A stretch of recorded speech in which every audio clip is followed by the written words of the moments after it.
जय हिंद मित्रों, मैं महाराज कुमार गुप्ता। आज के मित्रों इस जीके जीएस क्लास में मित्रों आपको स्वागत करते हैं। जैसा कि मित्रों आप सभी जानते हैं कि मित्रों आज का क्लास आपका प्रैक्टिस सेट नंबर 5 है। मित्रों आज की क्लास से मित्रों हम लोग जिक्र करेंगे भारतीय स्वतंत्रता संग्राम, जो कि मित्रों अति महत्वपूर्ण टॉपिक आपका है। मित्रों बारीकी से केयर कीजिएगा आज के प्रथम प्रश्न को। ठीक है मित्रों, मेरा कोशिश रहेगा कि सभी प्रश्नों का विद डिस्कशन मित्रों आपको देते चले, ताकि मित्रों आपका एक भी मित्रों प्रश्न एग्जाम में न छूट पाए। मित्रों पहला प्रश्न आपका है, वह महिला स्वतंत्रता सेनानी कौन थी जो स्वतंत्रता आंदोलन की वयोवृद्ध महिला के रूप में विख्यात थी? मित्रों अति महत्वपूर्ण प्रश्न आपका है और इसे मित्रों आप कमेंट्स में जरूर आंसर दीजिए। मित्रों आपको बताते चले कि बीपीएससी टीआरई 1 में मित्रों यह प्रश्न जो है पूछा गया है। मित्रों ए में आपका ऑप्शन है अरुणा आसफ अली, बी में है गुलाब कौर, सी में मित्रों विष्णु देवी शाह, डी में उपयुक्त में से एक से अधिक, ई में मित्रों उपयुक्त में से कोई नहीं। मित्रों फट से कमेंट्स में आंसर दीजिए कि आज इस प्रश्न का आंसर मित्रों क्या होगा। तो मित्रों बताते चले इस प्रश्न का आंसर आपका हो जाएगा ऑप्शन नंबर ए, मतलब अरुणा आसफ अली। मित्रों व्याख्या पर केयर कीजिएगा कि अरुणा आसफ अली वह महिला स्वतंत्रता सेनानी थी जो स्वतंत्रता आंदोलन की वयोवृद्ध महिला के रूप में विख्यात थी। उन्होंने 1942 में भारत छोड़ो आंदोलन के समय मुंबई के ग्वालियर टैंक मैदान में कांग्रेस का झंडा फहराया था। उन्होंने स्वतंत्रता आंदोलन के दौरान वर्ष 1930, 1932 और 1941 में जेल जाने पड़ा। उन्होंने ही भारत छोड़ो आंदोलन के समय जैसे भूमिगत रहकर आंदोलन का नेतृत्व किया था। इस प्रकार मित्रों अगले प्रश्न पर आप केयर कीजिएगा, अंबाई एक स्वतंत्रता सेनानी भारत के किस राज्य की थी? ए में मित्रों केरल, बी में आंध्र प्रदेश, सी में कर्नाटका और डी में मित्रों मध्य प्रदेश है।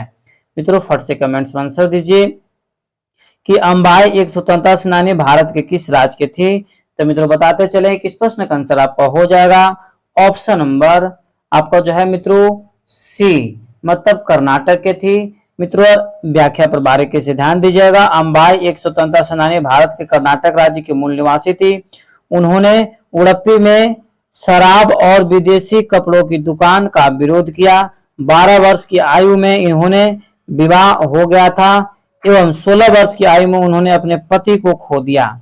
इसके बाद वह भारतीय स्वतंत्रता लड़ाई में शामिल हो गई थी। बताइए ऐसे ऐसे भी हमारे देश में महिलाएं जन्म ली। अगला प्रश्न मित्रों आपका, लॉर्ड मेयो के 1870 के संकल्प के बारे में निम्नलिखित में से कौन सा कथन सही है? मित्रों अति महत्वपूर्ण प्रश्न है और मित्रों इस प्रश्न का आंसर आप जरूर बताइए। और मित्रों बताते चले कि 69 बीपीएससी पीआरई 2023 से मित्रों यह प्रश्न पूछा गया है। मित्रों केंद्रीय एवं प्रांतीय वित्तियों को विभाजित करने वाला वह पहला कदम था। बी में मित्रों जैसे प्रांतीय सरकार को कुछ सेवाएं को जो अधिकार दिया गया था। 3 नंबर में है इसने मौजूदा असमानता को सुधार कर जैसे प्रयास किया था। 4 नंबर मित्रों इसने प्रांतों को वास्तविक एवं अवास्तविक पर ध्यान केंद्रित किया था। तो मित्रों बताते चलें इस प्रश्न का आंसर आपका हो जाएगा ऑप्शन नंबर डी, मतलब 1, 2, 3, 4 सभी सही है। मित्रों इस प्रकार हम लोग अगले प्रश्न पर मित्रों केयर करेंगे कि निम्नलिखित में से कौन यूनेस्को विश्व धरोहर में स्थल में नहीं है। मतलब कहने का मतलब मित्रों इनमें से कौन ऐसा मित्रों है जो यूनेस्को की सूची मित्रों शामिल नहीं है। ए में आपका कुतुब मीनार, बी में लाल किला, सी में इंडिया गेट, डी में मित्रों उपयुक्त में से कोई नहीं। मित्रों फट से कमेंट्स में आंसर दीजिए कि इस प्रश्न का आंसर क्या होगा। तो मित्रों बताते चले कि इंडिया गेट जो है मित्रों आपको विश्व धरोहर में मित्रों शामिल नहीं है। इंडिया गेट विश्व धरोहर में मित्रों आपको शामिल नहीं है। इस प्रकार मित्रों बारीकी से केयर कीजिएगा।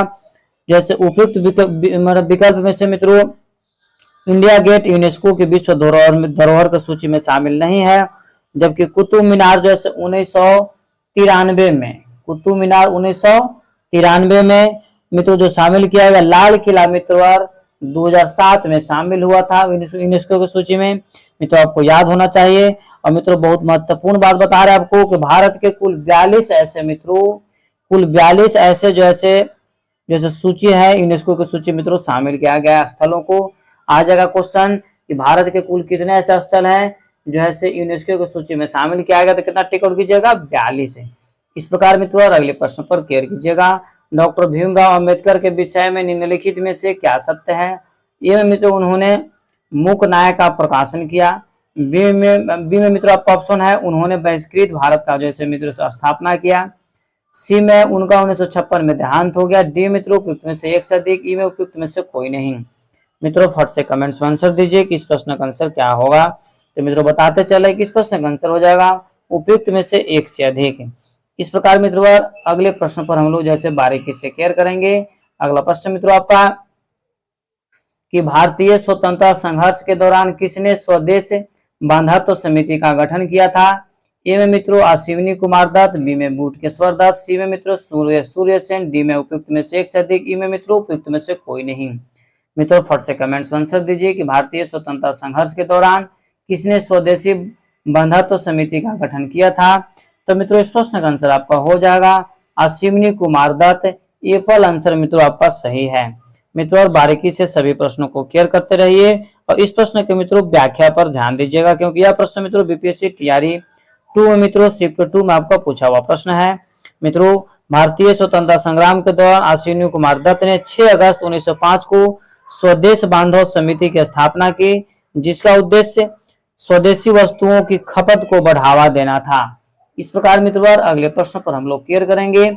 1938 में किसकी अध्यक्षता में राष्ट्रीय योजना समिति की स्थापना की गई थी? ए में मित्रों डॉक्टर राजेंद्र प्रसाद। बी में सुभाष चंद्र बोस। सी में जवाहरलाल नेहरू। डी में मित्रों उपयुक्त में से एक से अधिक। ई में मित्रों उपयुक्त में से कोई नहीं।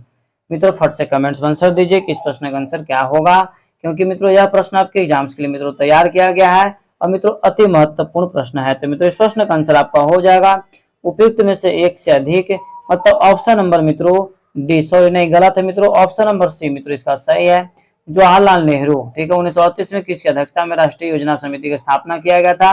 तो जवाहरलाल नेहरू मित्रों ऑप्शन नंबर सी आपका सही है। इस प्रकार मित्रों अगले प्रश्न पर केयर कीजिएगा। सूर्य से पृथ्वी की दूरी कितनी है? मित्रों यह प्रश्न आपके एग्जाम्स के लिए महत्वपूर्ण है और मित्रों बताते चले कि यह प्रश्न मित्रों आपको एग्जाम में मित्रों पूछा हुआ प्रश्न है। तो मित्रों बताइए कि सूर्य से पृथ्वी तक की दूरी कितनी है? 93 मिलियन। बी में 103 मिलियन। सी में मित्रों 83 मिलियन मील और डी में मित्रों उपयुक्त में से एक से अधिक। ई में मित्रों उपयुक्त में से कोई नहीं।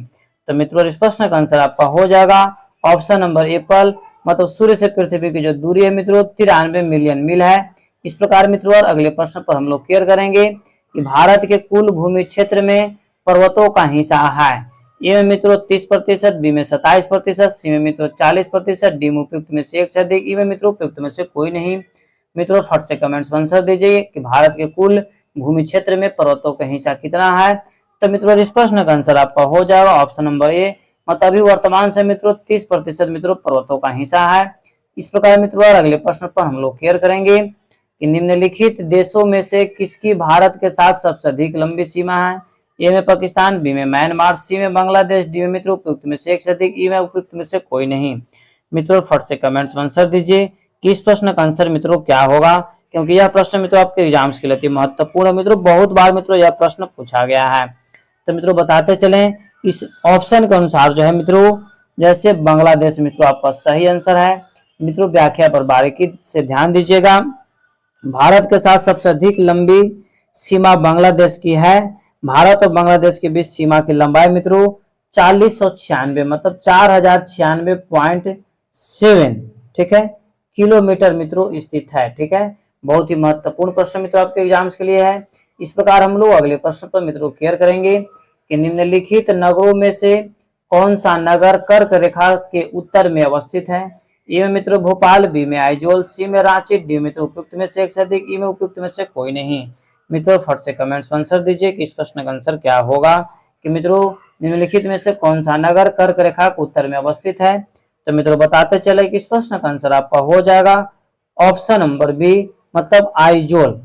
आइजोल मित्रों आपका आंसर सही है। मित्रों व्याख्या पर बारीकी से क्लियर कीजिएगा। मित्रों व्याख्या हम आपको क्या बतला रहे हैं ध्यान दीजिएगा मित्रों कि भारत में कर्क रेखा के उत्तर में अवस्थित नगरों में आइजोल शामिल है जबकि भोपाल और रांची कर्क रेखा के दक्षिण दिशा मित्रों अवस्थित है। इस प्रकार मित्रों अगले प्रश्न पर क्लियर कीजिएगा कि अगला प्रश्न मित्रों बहुत ही महत्वपूर्ण प्रश्न आपका है कि भारत का सबसे शुष्क स्थान है। भारत का सबसे शुष्क स्थान है? ए में मित्रों आपका ऑप्शन है ले, बी में बीकानेर, सी में जैसलमेर, डी में मित्रों उपयुक्त में से एक से अधिक, ई में उपयुक्त में से कोई नहीं। मित्रों फट से कमेंट्स में आंसर बताइए कि भारत का सबसे शुष्क स्थान कौन सा है। तो मित्रों बताते चले, इस प्रश्न का आंसर आपको हो जाएगा भारत का जो मित्रों सबसे शुष्क स्थान है जैसलमेर है। ऑप्शन नंबर सी आपका सही है।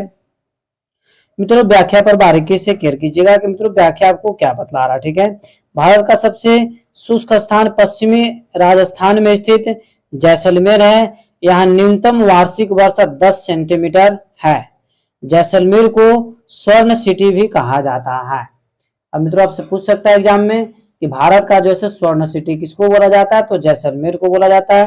मित्रों यहाँ जो है वर्षा की जो कितना सेंटीमीटर होती है, तो न्यूनतम 10 सेंटीमीटर होती है।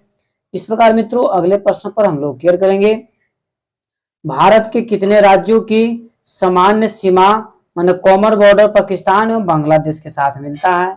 ए में आपका 6 है, बी में 5 है, सी में 7 है, डी में उपयुक्त में से एक से अधिक, ई में मित्रों उपयुक्त में से कोई नहीं।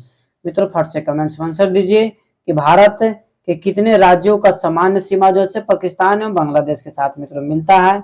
तो मित्रों इस प्रश्न का आंसर हो जाएगा ऑप्शन नंबर ई। कहने का मतलब है कि उपयुक्त में से कोई नहीं, उपयुक्त में से कोई नहीं। मित्रों बारीकी से जो है मित्रों इसकी व्याख्या पर आप केयर कीजिएगा कि मित्रों कितने से राज्य जो मित्रों टैली करता है, आपको बता देते हैं। भारत की सीमा 9 देशों से संलग्न है, जिसमें 7 देशों से स्थलीय एवं 2 देशों से मित्रों जो है से समुद्री सीमा मिलती है। 7 से स्थलीय मतलब धरती से धरती, और 2 से जो है मित्रों जो है से समुद्री सीमा मिलती है। पाकिस्तान की सीमा 5 राज्यों से मित्रों टैली करती है। पाकिस्तान की सीमा कितने राज्यों से? 5 राज्यों से मित्रों टैली करते हैं। पांचों का नाम आप बारीकी से ध्यान दीजिएगा। ठीक मित्रों, जैसे जम्मू कश्मीर पहला, दूसरा का लद्दाख है, तीसरा का मित्रों जैसे पंजाब, चौथा राजस्थान, पांचवा मित्रों है गुजरात है। तथा बांग्लादेश की सीमा मित्रों 5 राज्यों को छूती है। पश्चिम बंगाल, मेघालय, मिजोरम, त्रिपुरा, असम से मिलती है। ठीक है, भारत के किसी भी राज्य की सीमा पाकिस्तान एवं बांग्लादेश से साझा रूप में संलग्न नहीं है। कहने का मतलब मित्रों कि कोई भी ऐसा मित्रों भारत का राज्य नहीं है जो पाकिस्तान और बांग्लादेश दोनों से मित्रों एक साथ जुड़ा हुआ है। इस प्रकार मित्रों अगले प्रश्न पर हम लोग क्लियर करेंगे।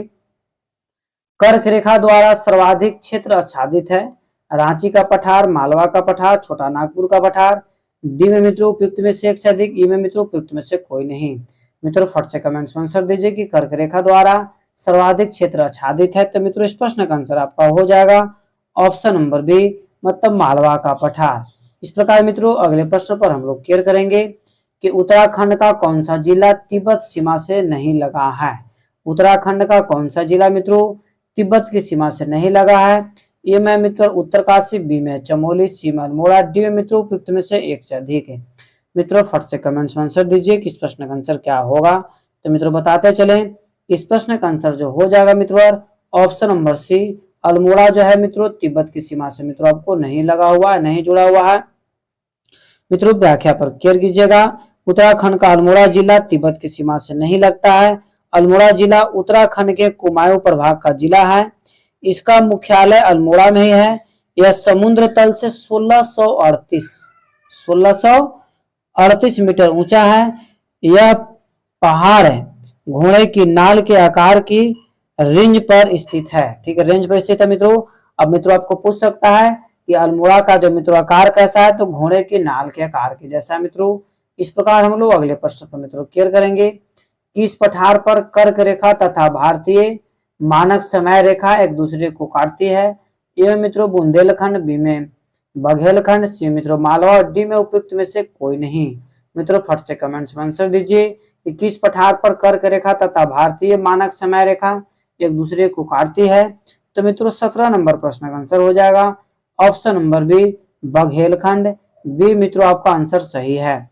मित्रों इसके व्याख्या पर मित्रों बारीकी से आप क्लियर कीजिएगा कि मित्रों व्याख्या क्या आपको हम बतला रहे, तो बारीकी से क्लियर कीजिएगा। बघेलखंड का मित्रों पठार कर्क रेखा तथा भारतीय मानक समय रेखा एक दूसरे को काटती है। बघेलखंड का क्षेत्रफल क्षेत्र जो है मित्रों मध्य प्रदेश और छत्तीसगढ़ में फैला हुआ है। ठीक है, इस प्रकार मित्रों अगले प्रश्न पर आप क्लियर कीजिएगा कि शांत घाटी किस राज्य में स्थित है? शांत घाटी मित्रों किस राज्य में स्थित है? ए में आपका मित्रों पश्चिम बंगाल, बी में असम, सी में केरल, डी में उपयुक्त में से एक से अधिक, ई में मित्रों उपयुक्त में से कोई नहीं। मित्रों फट से कमेंट्स में आंसर दीजिए कि शांत घाटी किस राज्य में स्थित है। तो मित्रों बताते चले कि शांत घाटी जो मित्रों स्थित है आपको जैसे केरल में साइलेंट वैली के नाम से मित्रों प्रचलित है। केरल में मित्रों जैसे साइलेंट वैली स्थित है। इस प्रकार मित्रों जैसे इसकी व्याख्या पर मित्रों आप बारीकी से केयर कीजिएगा, ध्यान दीजिएगा मित्रों क्या बता रहा आपको। केरल में शांत घाटी स्थित है और फूलों की घाटी जो है मित्रों उत्तराखंड में स्थित है। मित्रों बताते चले कि यह प्रश्न जो है आपको बीपीएससी टीआरई 2.0 मित्रों 7/12/2023 को मित्रों शिफ्ट 2 में यह प्रश्न पूछा गया है कि शांत घाटी मित्रों कहाँ स्थित है। तो बताते चले कि शांत घाटी जो केरल में मित्रों स्थित है और फूलों की घाटी जो चमोली है वह मित्रों आपको उत्तराखंड में स्थित है। इस प्रकार मित्रों इस प्रश्न का आंसर आपका सी 100% सत्य है। अगला प्रश्न मित्रों निम्नलिखित श्रेणियों को उत्तर से दक्षिण की ओर क्रम में व्यवस्थित कीजिए। लद्दाख, काराकोरम, पीरपंजार और जासंकर।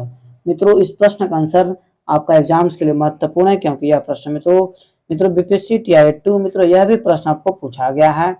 तो मित्रों बताते चले कि इस प्रश्न का आंसर हो जाएगा ऑप्शन नंबर बी, मतलब पहले आपको जो है मित्रों काराकोरम, उसके बाद लद्दाख है, उसके बाद जो है मित्रों आपका जासंकर और लास्ट मित्रों पीरपंजाल। इस प्रकार मित्रों इस प्रश्न का आंसर आपका बी 100% सत्य है। अगले प्रश्न पर मित्रों केयर कीजिएगा कि निम्नलिखित क्षेत्रों में से किसकी न्यून रेखा है। निम्नलिखित क्षेत्रों में से किसकी न्यून हिम रेखा है। ए में मित्रों भूमध्य रेखा क्षेत्र, बी में हिमालय क्षेत्रीय, सी में मित्रों अल्प क्षेत्र, डी में मित्रों उपयुक्त में से एक से अधिक, ई में उपयुक्त में से कोई नहीं। मित्रों फट से कमेंट्स में आंसर दीजिए कि इस प्रश्न का आंसर क्या होगा। तो मित्रों बताते चले कि निम्नलिखित क्षेत्रों में से किसकी न्यून हिम रेखा है। तो मित्रों इस प्रश्न का आंसर आपको हो जाएगा अल्पस क्षेत्र, ऑप्शन नंबर सी मित्रों आपका सही है। इस प्रकार मित्रों बिना समय गवाए हुए अगले प्रश्न पर हम लोग बारीकी से केयर करेंगे। मित्रों ध्यान दीजिएगा कि मालनाड क्षेत्र का संबंध निम्नलिखित में से भारत के किस पठार से है। ए में मित्रों का ऑप्शन तेलंगाना के पठार से, बी में महाराष्ट्र के पठार से, सी में मित्रों कर्नाटक का पठार से और डी में उपयुक्त में से एक से अधिक, ई में मित्रों उपयुक्त में से कोई नहीं। मित्रों फट से कमेंट्स में आंसर दीजिए कि इस प्रश्न का आंसर क्या होगा। तो मित्रों बताते चले कि मालनाड क्षेत्र का संबंध निम्नलिखित में से मित्रों जैसे कर्नाटक के पठार से मित्रों यह संबंध रखता है। ऑप्शन नंबर सी मित्रों सही है।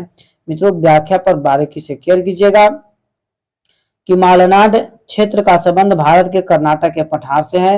यह पठार मित्रों जो है धारवाड़ पर्वतीय प्रणाली की ज्वालामुखी चट्टानों और ग्रेनाइट से मिलकर बना है। इस पठार का नामकरण कारनाड, जिसका अर्थ है काली मिट्टी की भूमि। ठीक है, कर्नाड का मित्रों अर्थ क्या है, काली मिट्टी की भूमि। इस प्रकार मित्रों अगले प्रश्न पर बारीकी से केयर कीजिएगा कि सतलुज और काली नदियों के बीच स्थित हिमालय के भाग को निम्न में से किस नाम से जाना जाता है। ए में मित्रों कुमायूं हिमालय, बी में असम हिमालय, सी में मित्रों नेपाल हिमालय, डी में उपयुक्त में से एक से अधिक, ई में मित्रों उपयुक्त में से कोई नहीं। तो मित्रों फट से कमेंट्स में आंसर दीजिए इस प्रश्न का आंसर क्या होगा। तो मित्रों बताते चले कि 22 नंबर प्रश्न का आंसर मित्रों कुमायूं हिमालय, मतलब एप्पल आंसर मित्रों आपका सही है। ध्यान दीजिएगा मित्रों, जैसे आपको यदि कमेंट्स में आंसर देते समय यदि गलत हो जाता तो एकदम घबराने की जरूरत नहीं है। जो प्रश्न मान लीजिए बाय द चांस आपसे गलत हो गया उसको पुनः ढंग से याद कर लीजिए ताकि पुनः किसी भी एग्जाम में मित्रों या फिर दोबारा एग्जाम में यदि पूछ दे तो मित्रों आपसे गलती ना हो। ठीक है, इस प्रकार मित्रों इसकी व्याख्या पर आप बारीकी से केयर कीजिएगा और मित्रों बारीकी से आपको ध्यान देना है। तो कुमायूं हिमालय जो है सतलुज और काली नदी के बीच स्थित हिमालय का यह भाग है। इसकी पश्चिमी भाग गढ़वाल हिमालय और पूर्वी भाग कुमायूं हिमालय कहलाता है। यह पंजाब हिमालय से अधिक ऊंचा है। नंदा देवी, केदारनाथ, बद्रीनाथ आदि प्रमुख चोटियों इसी भाग में है। गंगा यमुना का उद्गम भी यहीं से होता है। इस प्रकार मित्रों अगले प्रश्न पर आप बारीकी से केयर कीजिएगा। अगला प्रश्न मित्रों कि झाप झील मान ऑक्सबो झील पाई जाती है हिम नदी में, नदी घाटी में, रेगिस्तान में, या उपयुक्त में से एक से अधिक, या ई में मित्रों उपयुक्त में से कोई नहीं। मित्रों बताते चले कि यह प्रश्न अति महत्वपूर्ण है और मित्रों इस प्रश्न का आंसर आप कमेंट्स में जरूर दीजिए और मित्रों इसकी व्याख्या भी मित्रों डिटेल्स में आपको बतलाएंगे। तो मित्रों बताइए कि चाप झील मतलब जिसको ऑक्सबो झील के नाम से मित्रों जाना जाता है, या मित्रों हिमनद में है कि नदी घाटी में है कि रेगिस्तान में है कि उपयुक्त में से एक से अधिक या मित्रों उपयुक्त में से कोई नहीं। तो मित्रों इस प्रश्न का आंसर आपको हो जाएगा ऑप्शन नंबर बी, मतलब नदी घाटियों में, नदी घाटियों में। अब जो मित्रों आप इसके व्याख्या पर बारीकी से केयर कीजिएगा कि मित्रों व्याख्या इसका आपको क्या बतला रहे हैं। मित्रों ध्यान दीजिएगा, चाप झील जो है नदी घाटी में पाई जाती है। मैदानी भागों में प्रवेश करने के उपरांत नदी क्षैतिज अपर्दन के कारण कई घुमावदार मोड़ों से होकर प्रवाहित होती है। ये मोड़ नदी के विसर्प कहे जाते हैं। इस घुमावदार मोड़ के विस्तृत होने के उपरांत नदी अपने विसर्प को छोड़कर सीधे मार्ग से प्रवाहित होता है। इन विसर्प में जल भर जाने से निर्मित झील को गोखुर झील या चापकार झील कहते हैं। इस प्रकार मित्रों अगले प्रश्न पर बारीकी से खेल कीजिएगा। अगला प्रश्न मित्रों कि चिनाब नदी अंततः सिंध नदी में कहां पर मिलती है। चिनाब नदी जो है मित्रों अंततः सिंध नदी में कहां पर जाकर मिलती है। ए में मित्रों आपका ऑप्शन है मिठनकोट, बी में है तांदी, सी में मित्रों अहमदपुर सियाल, डी में उपयुक्त में से एक से अधिक, ई में मित्रों उपयुक्त में से कोई नहीं। मित्रों फट से कमेंट्स में आंसर दीजिए कि चिनाब नदी अंततः सिंध नदी में कहां पर जाकर मिलती है। तो मित्रों बताते चले कि इस प्रश्न का आंसर आपका हो जाएगा ऑप्शन नंबर एप्पल, मतलब मिठनकोट एप्पल आंसर मित्रों आपका सही है। मित्रों सभी प्रश्न आपके एग्जाम्स के मद्देनजर मित्रों तैयार किया गया। सभी प्रश्न मित्रों जितने भी हम लाए हैं सभी के सभी मित्रों बीपीएससी में मित्रों पूछा हुआ प्रश्न लाए हैं, क्योंकि मित्रों बीपीएससी का प्रश्न जो है मित्रों बहुत सारे एग्जाम से मित्रों चलाए जाते हैं, टैली करते हैं। अतः मित्रों इस प्रकार हम लोग अगले प्रश्न पर बारीकी से केयर करेंगे। अगला प्रश्न, निम्नलिखित नदियों में से सबसे बड़ा जल संग्रह क्षेत्र किसका है। ए मित्रों काली नदी, बी में पुनानी नदी, सी में मित्रों पेरियार नदी, डी में उपयुक्त में से एक से अधिक, ई में मित्रों उपयुक्त में से कोई नहीं। तो मित्रों फट से कमेंट्स में आंसर दीजिए कि निम्नलिखित नदियों में से सबसे बड़ा जल संग्रह क्षेत्र किसका है। तो मित्रों फट से कमेंट्स में आंसर दीजिए कि इस प्रश्न का आंसर क्या होगा। तो मित्रों इस प्रश्न का आंसर आपका हो जाएगा option number B. Option number B कहने का मतलब है कि पुनानी नदी। अब मित्रों इसकी व्याख्या पर आप बारीकी से केयर कीजिएगा। ठीक है मित्रों ध्यान दीजिएगा, उपयुक्त दी गई नदियों में से पुनानी, जिसको मित्रों भरत पूजा नदी के नाम से मित्रों जाना जाता है। ठीक है, नदी का जल संग्रह क्षेत्र सबसे बड़ा है। पुनानी नदी का जल संग्रह क्षेत्र मित्रों 5357 वर्ग किलोमीटर 5397 मित्रों वर्ग किलोमीटर इसके मित्रों क्षमता है। इसके पश्चात पेरियार नदी का जो मित्रों जल संग्रह क्षेत्र है 5243 है। पेरियार नदी का मित्रों कितना है 5243। ठीक है, इस प्रकार मित्रों जो है एक और याद रखिएगा, काली नदी का मित्रों जल संग्रह क्षेत्र है 5179 इस प्रकार मित्रों सबसे अधिक किसका हो गया 5357 अर्थात पुनानी नदी का, मतलब ऑप्शन नंबर बी मित्रों आपका सही है। मित्रों अगले प्रश्न पर आप क्लियर कीजिएगा। कोसी मैदान की मध्य समुद्र तल से औसत ऊंचाई है। ए में 300 मीटर, बी में 150 मीटर, सी में मित्रों 30 मीटर, डी में उपयुक्त में से एक कोई नहीं। तो मित्रों फट से कमेंट्स में आंसर दीजिए कि कोसी मैदान की मध्य समुद्र तल से औसत ऊंचाई है। तो मित्रों इस प्रश्न का आंसर आपका कमेंट्स में होना चाहिए। तो मित्रों इस प्रश्न का आंसर हो जाएगा 30 मीटर, मतलब ऑप्शन नंबर सी मित्रों आपका सही है। मित्रों व्याख्या पर से बारीकी से केयर कीजिएगा कि मित्रों व्याख्या आपको हम क्या बतला रहे हैं, क्योंकि जिस प्रश्न को मित्रों हम डिटेल्स बताते हैं वो आपको 100% याद हो जाता है। और मित्रों बताते चले कि यह प्रश्न भी बीपीएससी टीआरए 2.0 मित्रों 2023 में आपको पूछा गया है। मित्रों कोसी मैदान की मध्य समुद्र तल से औसत ऊंचाई 30 मीटर है। इस प्रकार मित्रों अगले प्रश्न पर क्लियर कीजिएगा। गंडक नदी का दूसरा नाम है। मित्रों फट से कमेंट्स में आंसर दीजिए कि गंडक नदी का मित्रों दूसरा नाम क्या है। ए में मित्रों है बूढ़ी गंडक, बी में है महानंदा, सी में नारायणी, डी मित्रों पुनपुन। मित्रों फट से कमेंट्स में आंसर दीजिए कि गंडक नदी का दूसरा नाम क्या है। तो मित्रों बताते चले कि गंडक नदी का मित्रों जो अन्य नाम है दूसरा नाम है नारायणी नदी है। ऑप्शन नंबर सी मित्रों आपका सही है। मित्रों इसकी व्याख्या पर अब बारीकी से केयर कीजिएगा कि गंडक नदी का दूसरा नाम नारायणी है। इस नदी का इसका उद्गम, मतलब नारायणी नदी का जो मित्रों उद्गम नेपाल सीमा के तिब्बत में समुद्र तल से 7620 मीटर ऊंचा से होता है। यह नदी नेपाल तथा भारत के उत्तर भाग में बहने वाली महत्वपूर्ण नदी है। ठीक है मित्रों, नारायणी नदी की कुल ऊंचाई 630 किलोमीटर है। ऊंचाई कितना, हाइट 630 किलोमीटर। और मित्रों जिससे 185 किलोमीटर नेपाल में तथा मित्रों 445 किलोमीटर भारत में मित्रों विस्तृत है। इस प्रकार मित्रों अगले प्रश्न पर हम लोग क्लियर करेंगे। अगला प्रश्न आपका है, स्वर्णरेखा नदी निम्नलिखित में से किस गांव के पास से निकलती है? ए में मित्रों ओरमांझी, बी में मंदार, सी में हेहल, डी में मित्रों नगरी है। तो मित्रों फट से कमेंट्स में आंसर दीजिए कि स्वर्णरेखा नदी निम्न में से किस गांव से के पास से निकलती है। तो मित्रों इस प्रश्न का आंसर आपका हो जाएगा ऑप्शन नंबर डी, मतलब नगरी से मित्रों निकलती है। ऑप्शन नंबर डी मित्रों आपका 100% सही है। इस प्रकार मित्रों अगले प्रश्न पर क्लियर कीजिएगा कि जलप्रपात और नदी के निम्नलिखित जोड़ों में से कौन सा जोड़ा सही सुमेलित नहीं है? जोग शरावती नदी, बी है मित्रों कपिलधारा, कावेरी नदी, सी है धुआंधार गोदावरी नदी, डी है मित्रों उपयुक्त में से एक से अधिक, ई है मित्रों उपयुक्त में से कोई नहीं। मित्रों जलप्रपात और नदी का मित्रों कौन सा जोड़ा जो है सुमेलित नहीं है? तो मित्रों बताते चले किस प्रश्न का आंसर हो जाएगा उपयुक्त में से एक से अधिक। उपयुक्त में से एक से अधिक मित्रों बारीकी से इसकी व्याख्या पर ध्यान दीजिएगा। धुआंधार जलप्रपात मित्रों मध्य प्रदेश के जबलपुर में जिले में नर्मदा नदी पर स्थित है। ठीक है मित्रों, जबकि जबकि धुआंधार यहाँ क्या दे दिया, गोदावरी दे दिया है, गलत है। इस प्रकार मित्रों जोग और गरसोप्पा जो है पश्चिमी कर्नाटक में मित्रों शरावती नदी से निकलती है। मित्रों इस प्रकार हम लोग अगले प्रश्न पर मित्रों बारीकी से केयर करेंगे। अगला प्रश्न आपका है कि लिखा पानी हिमनद भारत के निम्नलिखित में से किस राज्य में स्थित है? ए में मित्रों अरुणाचल प्रदेश, बी में हिमाचल प्रदेश, सी में सिक्किम, डी में उपयुक्त में से एक से अधिक, ई में मित्रों उपयुक्त में से कोई नहीं। तो मित्रों यह प्रश्न आपका एग्जाम में मित्रों पूछा हुआ है। इस प्रश्न का आंसर आपका हो जाएगा ऑप्शन नंबर ए पल, मतलब अरुणाचल प्रदेश मित्रों 100% आपका सही है। इस प्रकार मित्रों आज के अंतिम प्रश्न पर बारीकी से क्लियर कीजिएगा कि निम्नलिखित में से कौन सी सहायक नदी ब्रह्मपुत्र से उत्तर दिशा में नहीं मिलती है? सुबनसिरी, बी में मित्र बेलसिरी, सी में मानस, डी में मित्रों उपयुक्त में से एक से अधिक, ई में मित्रों उपयुक्त में से कोई नहीं।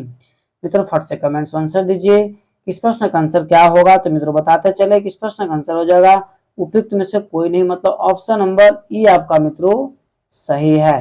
मित्रों व्याख्या पर बारीकी से केयर कीजिएगा मित्रों, क्योंकि यह आज का अंतिम प्रश्न। इसके बाद तुरंत मित्रों म्यूजिक के क्लास आपको स्टार्ट किए जाएंगे। ब्रह्मपुत्र नदी हिमालय के उत्तर में तिब्बत के पठार पर स्थित मानसरोवर झील के पास से मित्रों निकलती है। ठीक है, ब्रह्मपुत्र नदी कहां से निकलती है? तो मानसरोवर झील से मित्रों निकलती है और हिमालय के साथ साथ पूर्व की ओर बहती है। यह तीन देश चीन, भारत तथा बांग्लादेश से होकर प्रवाहित होती है। चीन के तिब्बत पठार में इसे सांगपो नदी, मतलब कहने का मतलब मित्रों कि चीन में जो है मित्रों चीन के तिब्बत के पठार है, ब्रह्मपुत्र नदी को सांगपो नदी बोला जाता है। अरुणाचल प्रदेश में मित्रों जैसे ब्रह्मपुत्र नदी को दिहांग नदी बोला जाता है। और मित्रों असम में ब्रह्मपुत्र नदी तथा बांग्लादेश में जमुना नदी के नाम से मित्रों जाना जाता है। इस प्रकार मित्रों आज का क्लास मित्रों यहीं पर समाप्त किया जा रहा है। मित्रों यदि इस चैनल पर पहली बार विजिट कर रहे हैं मित्रों तो चैनल को सब्सक्राइब कर लीजिए, लाइक कीजिए। और मित्रों जितने भी आपके सगे संबंधित मित्र हैं उससे स्टडी ग्रुप में या उनको मित्रों पर्सनली शेयर कर दीजिए ताकि सभी लोग पढ़ सके, सभी लोग आगे की ओर बढ़ सके। मित्रों इस चैनल पर प्रतिदिन रात्रि शाम 7:30 बजे से मित्रों म्यूजिक जो है जीके जीएस के क्लास मित्रों लिया जाता है। अब प्रतिदिन क्लास को जरूर ज्वाइन करें। तब तक आप स्वस्थ रहिए, मस्त रहिए। एक बार प्रेम से बोलिए भारत माता की जय।